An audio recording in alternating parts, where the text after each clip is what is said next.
welcome to Detroit in Black and White. This is our Saturday edition. I'm Adolph Mongo. We're here at the historical Guardian building with Allan Lengel, co-founder of Deadline Detroit, Jim Nardone, former police chief of Trenton, and somewhere on a remote island off into space, attorney Vanessa Moss. How you doing, Vanessa? Good morning, everybody. Good morning, Detroit Black and White co-host. Listen, I want to say this. If you're watching Detroit Black and White, if you're watching it on Facebook, you're watching on YouTube or on any of the other social media platforms, what we would like for you to do is hit that like button, and subscribe. Listen, we're trying to get our subscription numbers up, and so you can help us by doing that. One, by subscribing. Two, by liking. And three, tell all your friends about Detroit Black and White, the greatest podcast on this side of the United States. Okay, and they're listening too. Let's go to you, Jim. Your outrage of the week. My outrage today is about a gentleman by the name, recently deceased gentleman. His name is Rakeem Wright. On July 8th, Click on Detroit. It's not about Mr. Wright. It's about Click on. It's about Channel 4, which I typically have a great deal of respect for. But they published an article on July 8th. This is regarding a police chase and a death that originated in Warren. And Click on posted, obviously these were interviews with people on the streets. No question that he did not kill himself. Nobody got any weapons on him. He was hands up and unarmed when the police killed him. Well, now what we do know, thanks to body camera evidence, is that Mr. Wright did kill himself after he tried to choke his girlfriend and burn down her house. They were involved in a chase that ended up in Detroit. And there were rounds fired, 8 rounds, I think, by the police department.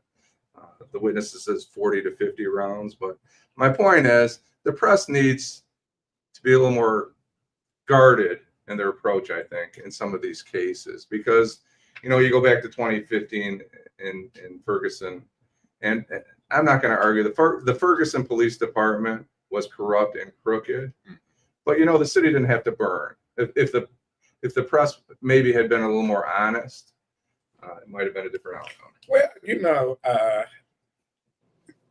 people have a hard on for the Warren police, because it seems that they in Detroit all the time, giving tickets, chasing folks in the car. So when you start talking to people in a heated moment like that, of course, if you're gonna say, well, he didn't have a gun, didn't have this, or like you call the fire department for a fire, and they get there and you have people swear it took 20, 30 minutes before the fire department.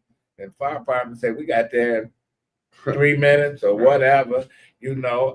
It's just adrenaline. People are upset, uptight. Ty Perkins was called on the scene. You know, they made it a political football, and some reporter or whoever you want to call it thought they had a great story and start talking to folks. And so you're going to get, what, 5 different versions of what went down. The case is tragic. I'm sorry. I was going to ask you, as former police officer, what is the protocol when you're like in Warren and you're going into Detroit to do a chase? Do you notify, or do you just chase? Do you notify the Detroit police, or do you just, how does Those that officers work? would have been all over their radio announcing that they were crossing the border into Detroit. And Detroit just recently, they killed 2 people in a chase where they didn't even have their lights or sirens on. Vanessa, why don't you join in on this? Well,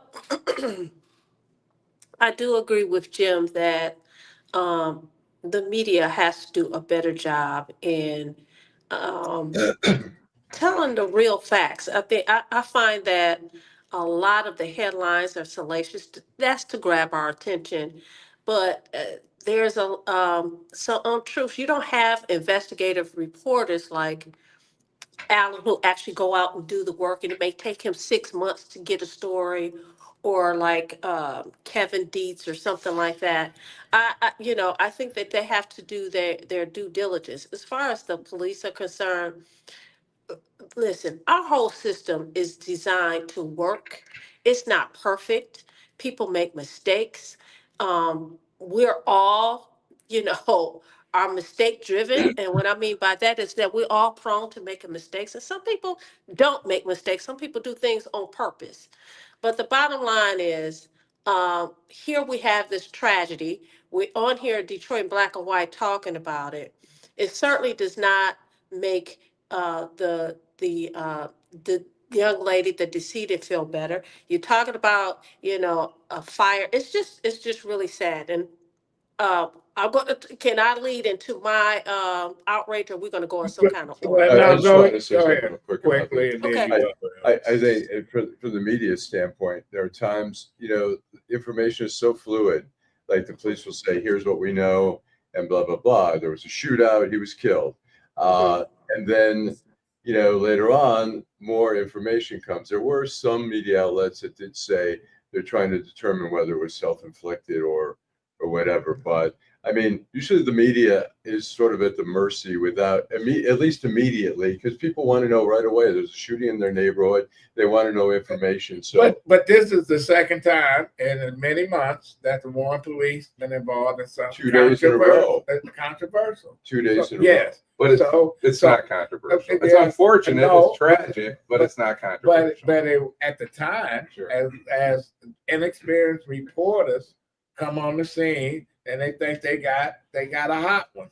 Sure. Yeah, there it is. Go ahead with your outrage. So you and I, Adolph, was talking last night about the young lady who worked at McDonald's and she killed a mom of six.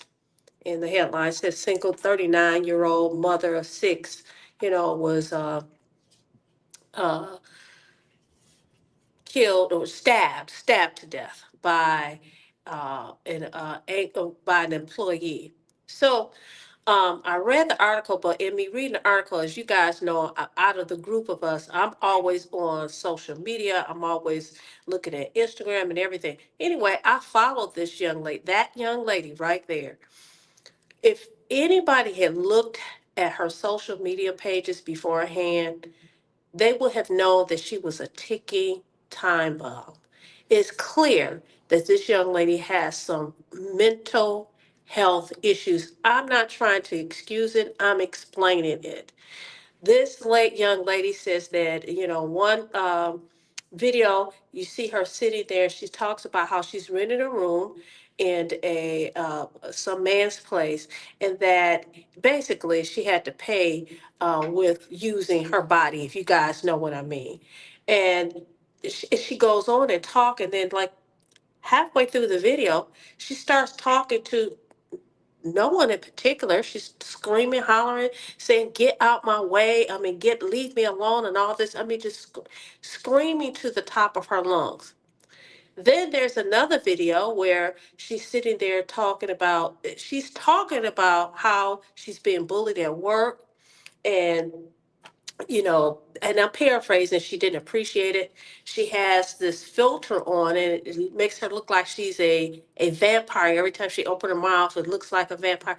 Listen, these kind of things cannot be looked upon as, this person is just crazy. Because listen, you don't know when this person is going to blow up. I think the other day when I was on the show, I talked about, listen, if somebody want to take cuts in front of me in the line, take it. If you want to start fussing, fine.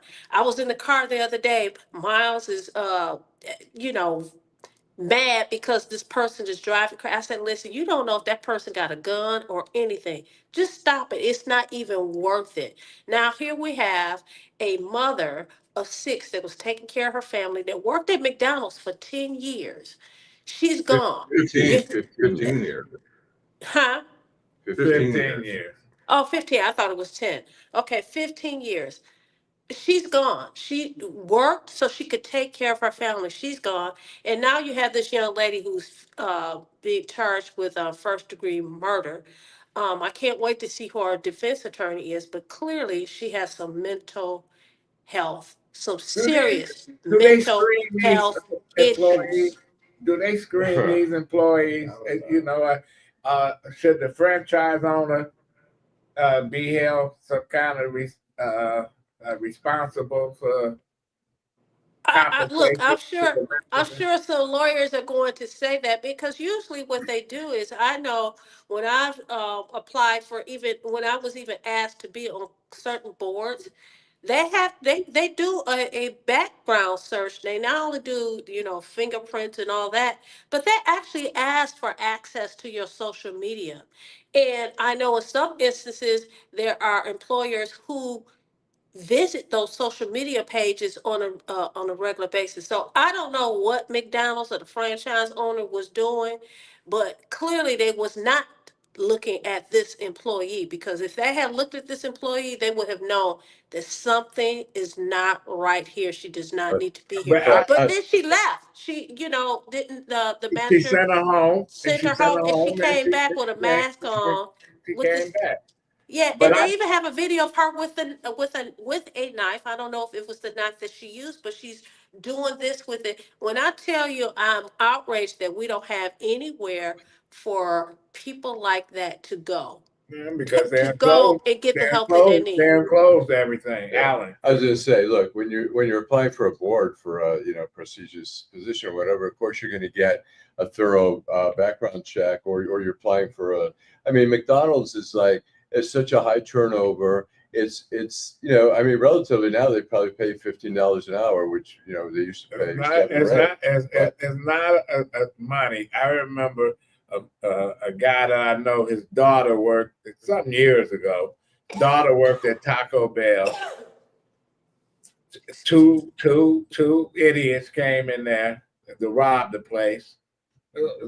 She a cashier, give money, and they still shot her, killed him. The head of the corporation flew in to Detroit and said, "This is unacceptable." How do you make these folks safe? Somebody making probably at the time minimum wage, and you lose your life, and she got 6 kids, and she a manager. I don't think she's making that much money taking home to deal with the kind of shit you have to deal with. Customers coming in pissed because you don't want to get them it's after 10. I still want my breakfast and all the other shit that goes along with somebody's pissed off, and so they get pissed off at you. But the problem is, particularly now, and it's hard getting workers at some of these jobs fill in. So when you walk in, the bar is so low. Well, I saw in California, I was in Santa Monica, they had Carl's Jr. hamburgers, whatever, assigned $17 an hour, basically hire immediately. That's why robots are taking over. Yeah, they'll put you in a uniform in a minute. You walk in there and you can, have some. Oh, I saw a sign. I'm out of state. I think this was Maine, where a fast food place said you get paid the same day after work. Yeah. It's like, people get that check, and have a 1 week work, they don't show up. Right. It's all kind of stuff that's happening. It's just out of control. And some of these workers, they take so much abuse, not only from each other on the job, but from the public. Let's take a break. We come back and we'll come with your outrage of the week, Allan. This is Detroit in Black and White. We'll be right back. Hi, I'm Eric Sabri, your Wayne County Treasurer. If you're living in a home of a deceased family member and you're facing property tax foreclosure, the probate process can be helpful to you. If you file a probate petition and notify our office, the foreclosure proceedings will be halted during the probate process. Contact us at 313-224-5990 or email us at taxinfo@waynecounty.com. We're here to help.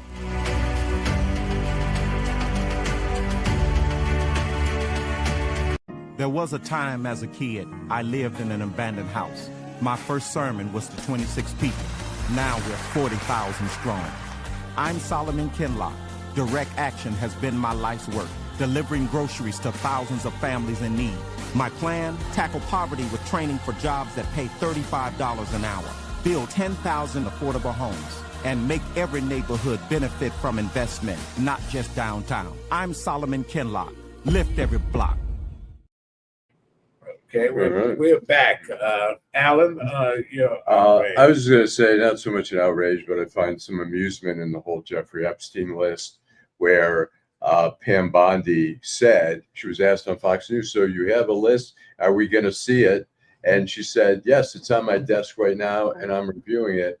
And then they come out and say there's no list. And I find it amusing now, like Marjorie Taylor Greene is going after Trump, and Tucker Carlson, and Elon Musk had said Trump's on that list. And so there's some questions of, I find it amusing, but at the same time, I don't really give a shit about the list. You're not on the list?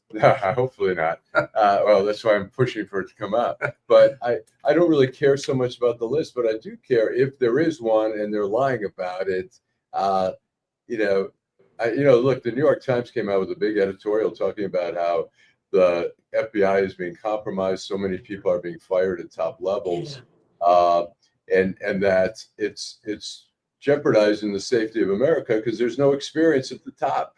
It's like, It's great. You have some 22-year-old guy that I think working for Homeland Security who's, on the overseeing like terrorism and stuff. The guy has no experience. I don't understand, except that if you give someone a job like that, they're so grateful that they're not going to challenge you and say, no, we can't do that. That's not appropriate. Or whatever. So Allan, I have a question for you. You say you find it amusing, and then your story evolved into, talking about the FBI and experience. I just want to make sure that we're clear. You're finding it amusing that there was a list and all of a sudden that there's not a list. And then you went on to talk about the FBI being compromised. You're not amused by that, correct? I'm not amused by that. I find it, and I have friends who were in the FBI and one who recently left, and I sent him that column, and he said I read it, and he says it's true. Unfortunately, it's all true. Look, as there were accusations that the FBI was too politicized and stuff like that. Now it's like politics on steroids there at the FBI. I mean, the director is giving a lot of that to test to workers to see who's been mean to him.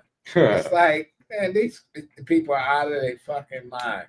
And having said that, my outrage of the week is Donald Trump, the president, invited several African leaders from Western Africa. Liberia was one of them. Yeah. And after the Liberian president spoke, said, thank you for inviting us, et cetera, et cetera. Trump said, oh, man, your English is great. What language do they speak over there? The official language of Liberia is English. He's one of the dumbest motherfuckers in the world. It's just unbelievable that you probably can get him a cheat sheet and he won't follow it. It's like I had a client that had a meeting with some Pakistani businessmen, and they wanted to talk about a bill on Kashmir. And she asked me, they make sweaters there, right? I like, yeah, you told us that before, right? But in India, where Pakistan and India is fighting over, it's like, no. Well, but you said, Adolph, you say he's the dumbest MFer, but he's the president of the United States. So what does that say? What does that say? And we know that what does that say? Is he dumb, or what are you saying about the people that voted for him? He is the president of the United States, so he's dumb enough to be the president of the United States. I'm just amazed. He's not our first dumb president, but he's we've had others. But it's interesting in Liberia. My understanding is when slaves, American slaves, were escaping. My they went to Liberia. my grandfather uncle, my people from South Carolina, he had an uncle that went back to Liberia in the 1890s. They migrated back. The name of the capital is Monrovia, named after James Monroe. You know, so they modeled their government after the United States, Right. Congress, Right. Senate, Supreme Court, etc. So you know, it was a country that they said, well, we're gonna send free people of color back to Africa. By doing that, the indigenous people that was already there got replaced by the ones that came here from the U.S. And so it finally boiled over into a civil war where the descendants of Americans was fighting the descendants of the people that was already there in the first place. So Should we talk to some of our colleagues? yes, Yeah. Vanessa, can you see it? You know what? I cannot see it. I'm using my cell phone. I did not bring my laptop What? with me. I'll- So you're going to have to cover read some of it. them. Derek Henry, good morning, Mr. Henry. Mr. 1213 says the press likes to sensationalize stories for views, That's and we have true. to ask ourselves if that's healthy or not going forward. That's true. I want to hear you press Willie Burton on his ideas today. He doesn't have any ideas. He just wants to fight progress and do political grandstanding. He wants Amanda Tibble. Good morning, y'all. Good morning to Amanda.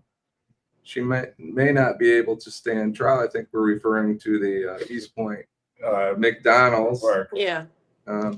Is that about it, Teresa? Is there anything I'm missing there? I'm trying here. My computer is not always the best. So when she says that that the young lady may not be able to stand trial, well, she's going to, and I think this is a new viewer because I don't recall seeing her name or her making any comments. So thank you so much for making comments. The first thing you're going to have to do, the attorney's going to do is have her evaluated and see whether or not she is able to stand trial. It's just, listen, that could, people can sit there and blame the former governor of the state of Michigan for getting rid of mental health facilities. But I submit that, listen, he's been gone a long time, and we've had two governors that belong to the Democratic Party. Nothing has been done. You know why? Because they feel that people can go. It's much more lucrative for individuals to do outpatient therapy. I think it is really, really Well, they see irresponsible for us to do that. Listen, they can't even remember. They don't want to take their medication. Doesn't make. I've had so many clients say, "Hey, I stopped taking it because I didn't like the way that it made me feel." You know, they're supposed to have medical evaluations on a regular basis. But if you are dependent on somebody to go to a to therapy to get their therapy and get their mental health in check, and you waiting for them to depend on transportation, either using a bus or to get the tickets to go to the, it's not working. It is not working. It is where not working. people saw they can go downtown, they can go in the court town or whatever. 95 degrees outside. You got people wearing winter coats, sleeping out in the sun. Reliable transportation just unbelievable. And you know that these folks have issues after issue after issue.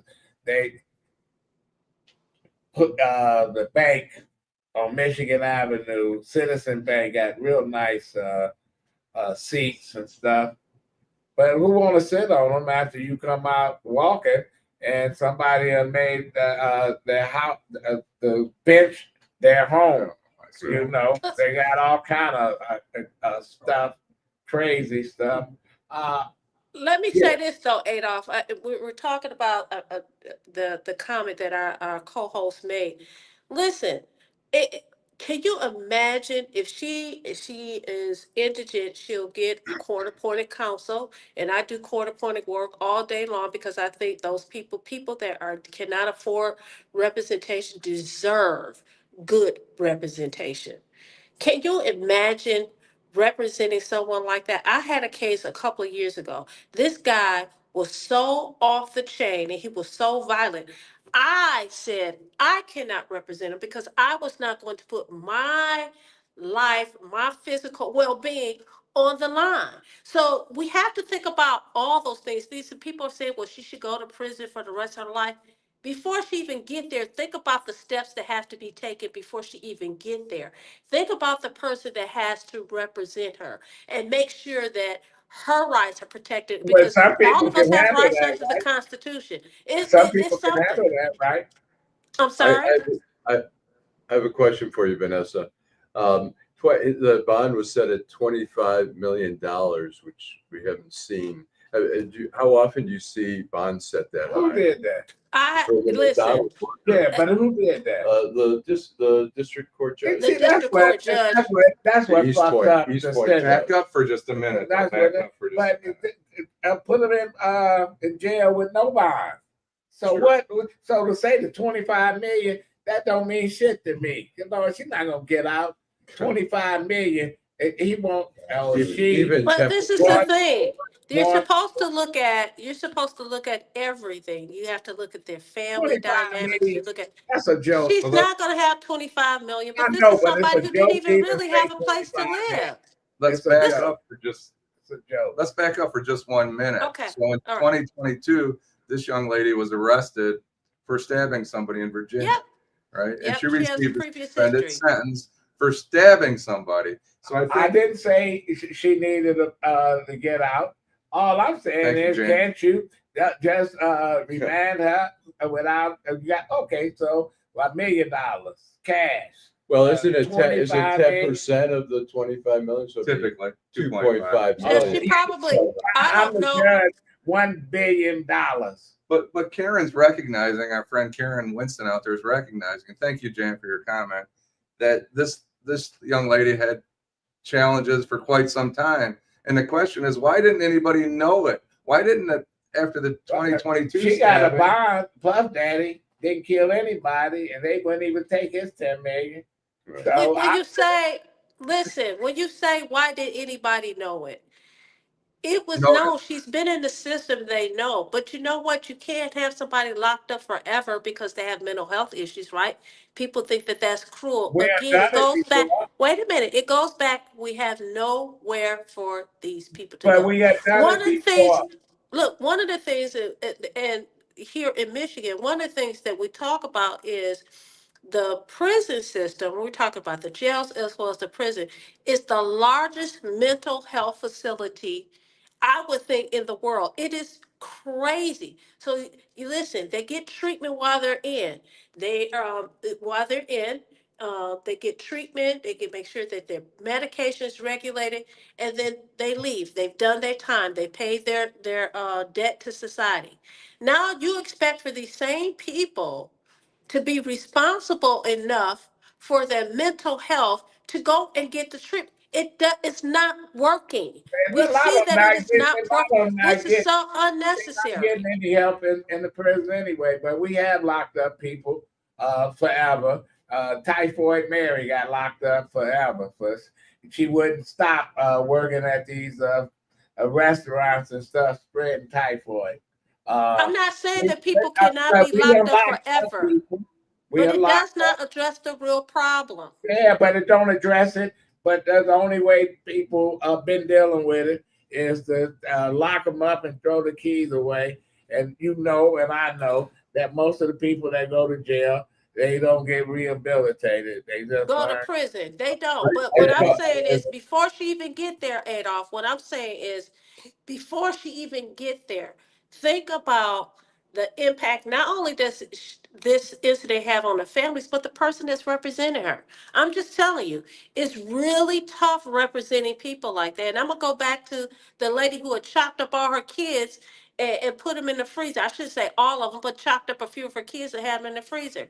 If you had seen her record with the Child Protective Services, it was as long as your body and Jim's body put together. It was clear that this woman had mental health issues. And guess what? The daddies, the fathers of these children went to court, and guess what? They were hit with a roadblock. No, you can't get them. No, blah blah blah. And So her that's the family system. members, We're gonna take a listen. break. We're gonna take a break, and we'll Okay. come back to continue our conversation. Detroit in black and white. Okay. Hi, I'm Eric Sabri, your Wayne County Treasurer. If you're living in a home of a deceased family member and you're facing property tax foreclosure, the probate process can be helpful to you. If you file a probate petition and notify our office, the foreclosure proceedings will be halted during the probate process. Contact us at 313-224-5990 or email us at taxinfo@waynecounty.com. We're here to help.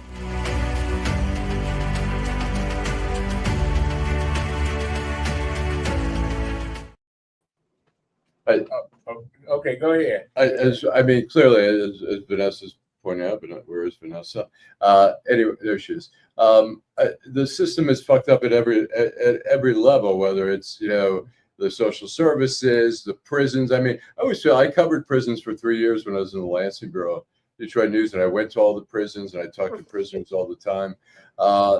That's the place where you've captured a population where you can find who has mental health issues and try to address those and make that mandatory before you get released, that you do some psychological things. The one thing I noticed, even besides this, some people who really had psychological, mental health issues, there was also a lot of the young people there, 20, late teens, early 20s. Some of them they're kids in adult bodies. They've never matured. They go to prison, and then they have no responsibilities. They don't have to pay for rent, for food and stuff, and that immaturity continues. And that, and in the school system, like I said, I've said this before, we could tell, like in second, third grade, where you have a really troubled child, that's the time to address that issue, whether it's through social services, through the parents, or whatever.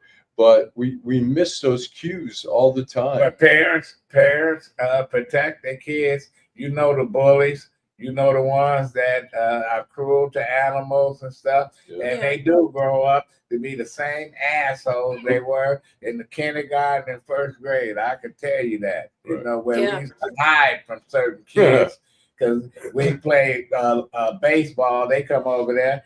And there they are. They want to fight everybody. They want to do this. They get, and they never had an adult to tell them, no, you can't do that, or they curse at something. It's like, man, why don't somebody take them somewhere and drop them off on the island? Yeah. So my question becomes, where was this what was going on? And I'm not blaming this young lady's family, but of course, defense counsel is going to ask, who do you have to support you? Do you have any family members? But do you families have any are children? tired. We're going to see. Are tired of dealing with some of this shit because they have put them out and they don't want to cooperate. You have seen it time and time again where somebody. How do you cooperate? How does insanity cooperate, though? Well, you know what? You try to get them some treatment. They don't take their medication, and say they got just a mother alive, or a mother taking care of other grandkids. That's a big burden to throw on somebody and say, well, you got. But it's your family member. I'm just Yeah, giving us your something to family talk about. member, But it's your family member. Why should we be burdened with that? It's the worst. Go ahead. We touched on this last night with Roy McAllister, a candidate for city council, and talked about where the blame lies. We're placing the blame for this crisis on the young people, and it's not always the young people, right? It's the whole process that we're losing these kids at. It's not, these kids didn't all of a sudden at 13 decide to pick up a firearm. Something happened in their life to get them to this location. And Jim, and I'm looking at headlines all across Detroit, and the crime is running out of control. Because I wanted to talk about we got an important mayoral election, city council, etc.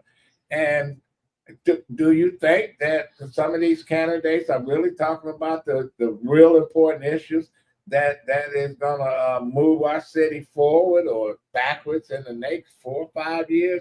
And I see headlines: 3 shot, kid shot, kid dead, hijacking, all kind of shit. It's like, man, how do we get a handle on it? But And you know what? we Yeah, but you blame know each what, other. Adolph? In addition to crime, in addition to education, listen, Detroit is going to have a real problem. We've talked about this. The money, that little skateboarding that has been going on for the last 12 years, the time is up. So I'm looking at with the next mayor, are you really looking at the full picture? You know, we could paint this rosy picture and we can, celebrate whoever becomes the next mayor. And let me say this. Again, I've said from the very beginning, I'm excited about the mayoral election. I think we have some wonderful, well qualified candidates. I think all of them are qualified.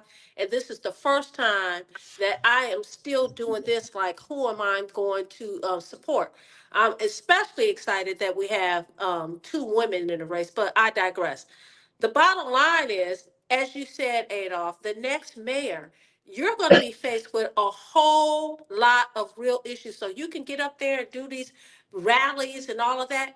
And we're not trying to be bleak or anything, but what we're doing is we keeping it real. The reality is not the pretty picture that Yes. that we see. It really isn't. Let's read. Yeah, let's read. I want to read. Go ahead. I want to read. I'll read a bunch, but I want to particularly read Ira Todd's thing here. But let's start with, I can't remember. We'll start with Janice Sillock. The manager was not a bully for expecting her to do her job. They're talking about the McDonald's incident. Could it be, Cynthia Burnett says, could it be that many people don't even know what resources are available to them? And that's a good point. Dorian Denard says it's like an intriguing episode of Law and Order. Pardon my sarcasm. Karen C. Winston, too bad, too sad. Something must be done. We are all sitting ducks and victims just waiting to be eliminated. On Purpose says resources for the mentally challenged is extremely expensive. Willis Martin, the judges that let them out should house them in their houses. Here's Ira Todd, and says a lot of kids from dysfunctional families are raised by parents who were raised from dysfunctional parents. Mental illness in this country is criminalized. My first 2 years in college, I worked at a boys' home for, back then they called it emotionally disturbed children. I think they call it emotionally challenged now. But we had sessions every Friday where we sat down with the director, who had a master's in social work. Sometimes we had the psychologists come in and talk about the family situations. And most of them came from their parents were dysfunctional in one way or another. And that was passed on, and they had no guidance to. But they don't do shit. I got college credit for working at J.W. Maxey Boys Homes in Ann Arbor. Okay. And the first thing they told us when we came in there, you can't bring them books or nothing to read and all this. All they wanted us to do was run around playing sports with them.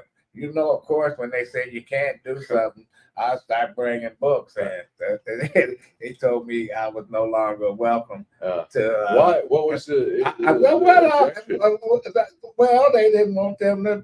I don't know. Maybe I was going to indoctrinate them with some knowledge and shit. Wow. But you look at firsthand, and from Maxey's school, they graduate. They go where? In Jackson. Then and that's what, man. The system is screwed up. Right. And it used to be a time where, the court said, to get your life together, you would go to prison or you can go to the military. Right. And 9 out of 10 times they straightened them out in the military, but they still had, a lot of them had issues. in the military, mental issues and Right, shit right. that never been addressed. Right. And the same at the schools. No question. You know, we had them. Go ahead, Jim. Good morning, Sam. We missed you this morning. On purpose, Trump is a puppet. Capitalism is the root of all destruction, evil, and worse. Most youngins resemble this McDonald's worker, Mr. Martin. Thank you for weighing in. That's kind of a bleak outlook, I think. And you may be right, but it is a bleak outlook. Depending on politicians to save us is hustling backwards. I warned her boss numerous times for being a bully on Instagram on purpose. Again, Willis Martin, he's a senior, and he talks about these kids. And, you know, I guess our parents and our grandparents, we all did that, right? But That's the history of this country. but we had workers. When I worked at the city, we had workers that you had to be careful with. And I guess my job was to get rid of people because I was the bad guy. And so when you fire somebody, you always brought security in because you never know what folks was gonna do. And we talking about people that got a real nice paying job and stuff, but go off, go berserk, curse everybody out, threaten to kill everybody. How do you deal with that? I just went over to a company where it was a client, and they changed the way you can get in the building. And I said, "What happened?" They said, "Well, we had a worker. He threatened. He got fired, and he threatened to kill everybody." Right. And it's like, you got to live with this. You know what? An example is we had the CEO of the Detroit Land Bank, and she indicated she was on a show last Saturday or Saturday before last, and she indicated that people could come down and visit right there in the Guardian building. And I said, trying to get in here is like trying to get into Fort Knox. And they do those kind of things to try to protect not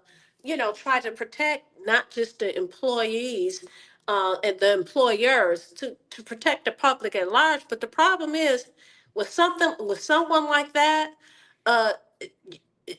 it doesn't work. Okay, somebody wants to get at somebody, they're going to get it. And I want to share a personal issue. I brought up the attorney of the young lady.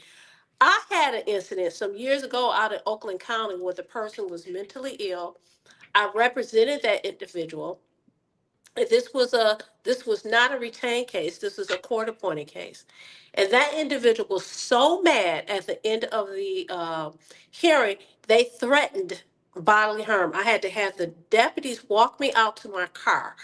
They called me the next day and said, "Listen, he's back here at this court. You need to be careful. You need to get a PPO so that you can protect yourself." Now, I just feel like a PPO is as good as anything the paper's written on. That's where I was going. If somebody wants to get at you, but I'm just giving a real picture to everybody about how this thing is not just isolated or insulated with the woman that has now is now look at deceased. the federal There's a judges. whole lot of people that have to deal with this individual. Look at the federal judges that's under attack. The one who son who got killed answering the door because some attorney he pissed off and at her to kill the son, and they threatened judges and all that. Or the time they blew up a federal judge in Arizona, or a talk show host, people that they don't like. Chauncey Bailey, our former Detroit News reporter, working on a story in Oakland, California, on the Black Muslim bakery. And I read that article. I was offended by it. Yeah. Well, tell us what happened, Allan. Tell us what happened because I'm not familiar with it. No, well, Chauncey worked at the Detroit News. He was a character. He was a good guy. He went back to Oakland, his hometown, Oakland, California. He became editor of the Oakland Post, which was a African American newspaper. He was doing investigative reporting on a place called My Black Muslim Bakery. It was a bakery. They were also involved in some fraudulent things, and he was investigating them. he was walking to work in downtown Oakland during, in the morning, I believe, and they had a handyman that the people who were running the bakery put up. The handyman wore a mask, popped out of a car, and with a shotgun and shot Chauncey 3 times and murdered him to prevent him from publishing a story, which is. And they wasn't even going to publish the story because the chicken shit publisher of the paper was scared to publish it. Yeah. That's when you go from working at a Detroit News or the Oakland Tribune to a chicken shit paper where we had the fucking story. And it was a good story. Yeah. And the publisher said, that story's too hot for me. Why the fuck you in the newspaper business? And what I didn't like about how they portrayed Chauncey was, he wasn't that great of a reporter, and the story wasn't that important. Every story is important when you got somebody that's taking advantage of the public and people trying to silence him. Let me ask you a question though. Did they get the person that was he responsible? just got out of jail? There are three of them. Okay, did they have any mental illness or anything like that? Yeah, because they're in a fucking cult and they believe all that shit that these folks have told them. It's just like the Washington D.C. sniper who took the little young boy, 12 years old, 13 years he was about 17, whatever he was. He still was a kid and turned him into a cold-blooded killer. Right. I'll just say real quickly on the Chauncey thing, the actual shooter just got out after, I don't know, 17 years. Something like that. The guys who put him up to it, the guy who ran the bakery, he's serving life in prison without parole. And the guy who drove the handyman to do the shooting, he's also serving a life. Okay, we're going to take one break and we'll come back for our final segment. This is Detroit in Black and White. Hi, I'm Eric Sabri, your Wayne County Treasurer. Are you living in the home of a deceased family member and you're facing property tax foreclosure, or maybe you know someone who's in the same situation? The probate process may be helpful to you. If you file a probate petition and notify our office, the foreclosure proceedings will be halted during the probate process. We have several nonprofit partners who have free attorneys who can assist you. Contact our office, 313-224-5990, or email us at taxinfo@waynecounty.com. Don't lose your family property. Some of these properties have been in the family for 4 or 5 generations. Contact us now. We're here to help.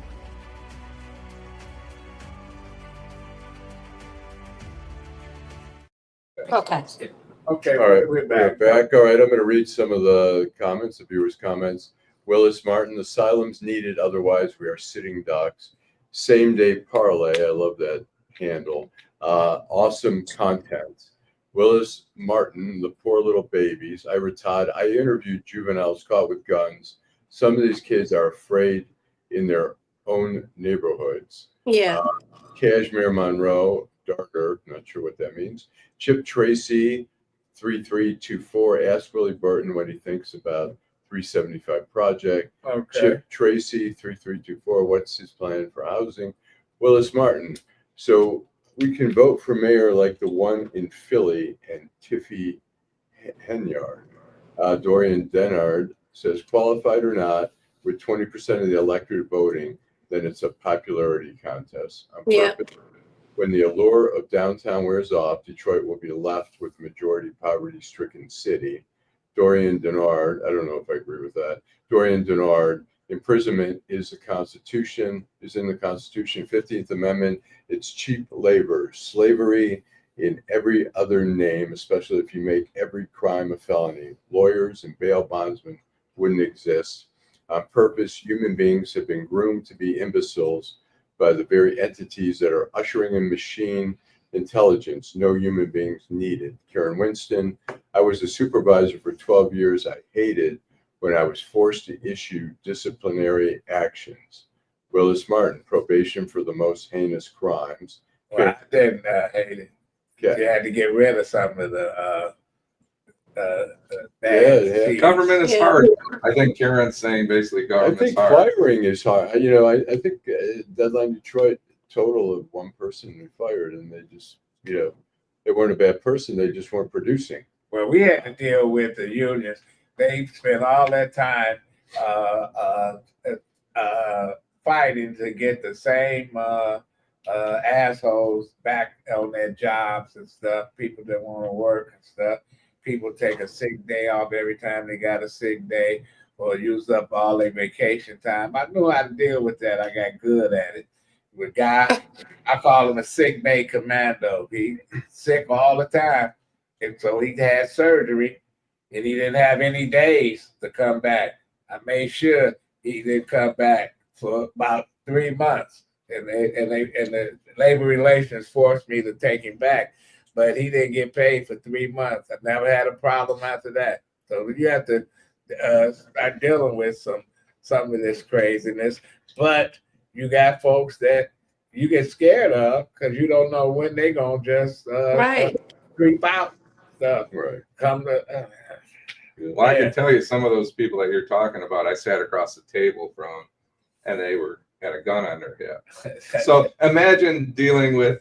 Oh, wow. You have to do fire. You have to fire officers. Yes. And did you have a template for how you did that? Well, you can't. The situation was you weren't going to walk into a room and take their gun off, ask them to turn in their gun because they didn't already know they were being terminated. So it came at the end of the process. So you haven't lived until you've sat across the table from somebody. Did you give them a list of police departments that they can pitch on? I tell you, that was no fun. Well, I know it's not fun because you don't want somebody to lose their livelihood. I think one of the biggest weakness the late Coleman Young had was he didn't want to fire people because he said, you know, they got a family, etc. He sent them off to Siberia somewhere, or he called some CEO or some other company in the city. And said, you got a position, you know, and get them over there. But just to say outright, you come and say you fired. Boom, nope. You please get rid of this person. Yes. Are you talking about Henry again? We're talking about Henry. I saw an Italian movie. It was a movie, but I think it may have been based on a real story where a company in Italy was sending all of the employees they wanted to discard, but they didn't fire them, so they all sent them to this one building to do nothing, and they just started going crazy, you know, because they wanted to do something. You know, all of cops that was part of the stress units in the 70s, Right. When Coleman Young took over, couldn't fire him. He just moved into traffic control and stuff. Right. You know, he's a veteran cop that's been in the streets, undercover, etc. And they end up Michigan in trouble for the Tiger. Right. Yeah, that's just the way it is. But Allan, final thought. Final thought. I don't really have much final thoughts. Tigers lost 12-3 last night, but I think it's sometimes good that they get whacked so they're reminded that they're not invincible and that they have to step up. And they had Tarek Skubal, their best pitcher, on, and they lost. They got killed last night. So. Lengel didn't even like sports in high school. Really? Senator, When did you become a sports fanatic? I worked. You know what? I'm not a fanatic, but I you know, as time. I mean, when you look at everything that's going on in the world, you look at Washington, what's happening. You look at the Middle East. I just think it's a good distraction. It's really an irrelevant thing in our life. Yeah, I want to see a picture of ninth grade football team. You see Allan standing up there. Adolph was good. I was. Yeah, he was a track star, wasn't he? I was part of the Minutemen. We'd go in for a minute every game. And wasn't Adolph a track star? Adolph was fast. Yeah, he was a track amazing star. I know. athlete, man. That guy was running from the police. I saw him running the first week. The first week in school, one of our classmates, a white guy, said the N-word, and Adolph ran down Park Lawn Street. Man, you should have seen him. I mean, it was like lightning. He never said it again. We were good friends afterward. Wow. His father was Wow. my counselor. Yeah. So Oh, really? go ahead. Thank you to everybody that contributed today. I was having some challenges with my computer, and it looks like it's a Jim issue. I want to apologize for that. We thank you all for your contribution. And we've had some comments today that may have been a little bit on the negative side. It's tough in the city in the summertime, of course, but let's not give up on the community. Let's not give up on these young people. No, you can't. And I'm just looking at all the murder and mayhem in the city and saying, where's the outrage? Sure. Yeah. Where's the fucking outrage? And it don't seem like it's an outrage. It's like it's business as usual. And you are right, Vanessa. The bill is due. It And when is. whoever gets get elected, they're gonna have to answer some basic questions. Where you gonna get the money to make Right. people whole again for those pensions? That's just one of the Yeah. things. But you know, Yeah. So my part. I'll just say real quick, it's too acceptable, and that's, you know, there's no outrage, and that's the problem. It's becomes just so part of the, well, that's the city of Detroit. That's Yep. the way it goes. It And should, we have to stop thinking that it way. shouldn't be. Yeah. Go ahead and your final Yeah. thoughts. So my final thoughts is I'm going to echo a few things that's already been said. One, I want to thank everybody that watched Detroit Black and White, that subscribes, that hit that like button, hit that like button, hit that like button. And tell their friends about it. And you can catch us on all social media platforms. Thank you guys, the Facebookers, the YouTubers, the people who listen to us on was it Apple. Thank you guys so much. We're still trying to drive our viewership up, and we can only do that with the help of you. Two, like I indicated earlier today, that we can paint this rosy picture about, we could celebrate whoever people decide that they vote for. And I'm going to challenge everyone that votes, because it's going to be a low voter turnout, no doubt, that you actually do your research, not just look at the glossy pamphlets that come into your home. Look at what these people have done. Look at their track record, and look at who they are surrounded by, because the people that they're surrounded by is more likely going to be part of the team that's going to lead the city. So you need to, I'm going to encourage you guys to do that. That's what an informed voter does. I'm also saying to you guys that we need to do something as a whole, and this needs to be a holistic approach about people who have mental health issues. I would submit that all of us probably have them, but not on the edge like what we just saw a couple of days ago with that young lady. There needs to be something, there needs to be someone to answer that question. And we got to keep in mind, we got a governor's race that's coming down the line. That's a real hot issue. That's something that we should be questioning the next governor to be. We need to be questioning them about that. With that being said, I'm going to say goodbye. Have a wonderful weekend. I'll be back on Wednesday. I'll be back in town on Sunday evening. Looking forward to seeing you guys. Love you all. Thank you. Okay, thanks everybody. Thanks, Teresa. Thanks, Jill.